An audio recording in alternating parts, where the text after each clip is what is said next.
289일입니다. 예수님과 이방인을 위해 감옥에 갇힌 바울입니다. 에베소서 3장 1절입니다. 이러므로 그리스도 예수의 일로 너희 이방인을 위하여 갇힌 자 된 나 바울이 말하거니와. 에베소서 3장에서 바울은 교회 안에서 유대인과 이방인 신자들의 연합을 에베소서 2장에서 논하고 나서 하나님의 은혜로 부름받은 교회가 감당해야 될 사명에 대해서 이제 3장에서 언급을 하고 있습니다. 1절부터 3절은 이방인들을 위한 사도인 바울에게 주어진 계시와 교회의 비밀을 언급하고 있습니다. 바울은 15절 이하의 기도에 대해 말하기 전에 자신에 대해 자세히 설명을 합니다. 자, 바울은 에베소서를 집필할 당시 로마의 셋집에 감금된 상태였습니다. 사도행전 28장 16절과 30절에 언급되어 있는데, 그래서 이 서신을 빌립보서, 골로새서, 빌레몬서와 더불어 옥중서신이라고 불려집니다.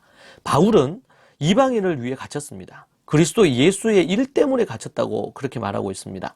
원문을 보면 예수님 때문에, 예수님을 위하여 라고 번역된 것이, 그렇게 번역하는 것이 원문에 좀 더 정확한 번역입니다. 자신이 감옥에 갇힌 것은 죄를 저질러 갇힌 것이 아니라는 거죠. 너희 이방인과 예수님 때문에 갇힌 것입니다.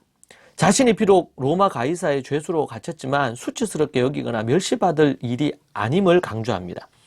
자신이 감옥에 갇힌 것은 동력자들과 성도들이 낙담치 않고 더욱 복음을 담대하게 전하기 위한 것입니다. 바울에게 있어서 예수님은 모든 것 중에 모든 것이고 가장 영광스러웠던 여기던 이름입니다. 목숨과도 바꿀 수 없는 것이었죠. 그만큼 영광스러웠습니다. 그래서 자신의 목을 자기가 단두대에서 순교를 하더라도 결코 예수 그리스도를 전하는 일과 예수 그리스도의 십자가 부활의 복음을 거부할 수 없었습니다. 이런 바울이 사는 이유가 뭡니까? 오직 예수님입니다. 바울이 자신이 복을 받고 자신이 돈을 많이 벌고 명예를 얻고 이 땅에서 잘 되고 이것은 덤으로 얻어지는 것 뿐입니다. 그것이 우리의 삶의 목적이 아니에요. 바울은 예수 그리스도 그분이면 충분했습니다. 예수 그리스도 그분이면 만족했어요. 예수 그리스도로 말미암아 충분히 흡족했습니다. 더 이상 다른 어떤 부분들이 그 예수님의 그 자리를 대신할 수 없었습니다. 그리고 그분을 위하여 그분이 맡기신 이방인들을 구원하는 이 사명을 감당하는 이것보다 더 귀한 것은 그에게 없었습니다. 목숨을 걸고 해야 될 일이 바로 하나님이 명하신 사명이었습니다. 예수님과 이방인을 위해 자신은 존재했습니다. 자신의 존재 이유가 그거였습니다. 내가 왜 존재하는가? 내가 왜 사는가? 내가 무엇을 위해 사는가? 오직 그것은 예수님 때문이었습니다.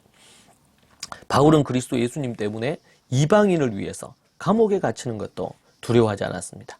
자유가 없는 것도 두려워하지 않았습니다. 그에게는 도리어 영광스러운 기쁨이었습니다. 예수님을 위하여, 이방인들의 구원을 위하여 이보다 더 값진 것은 없었습니다. 그 일을 위해 자신의 순교의 제물로 드리는 것은 가장 큰 영광이라고 그는 생각을 했습니다. 여러분, 우리는 어떤 사명을 위해 살아야 될까요?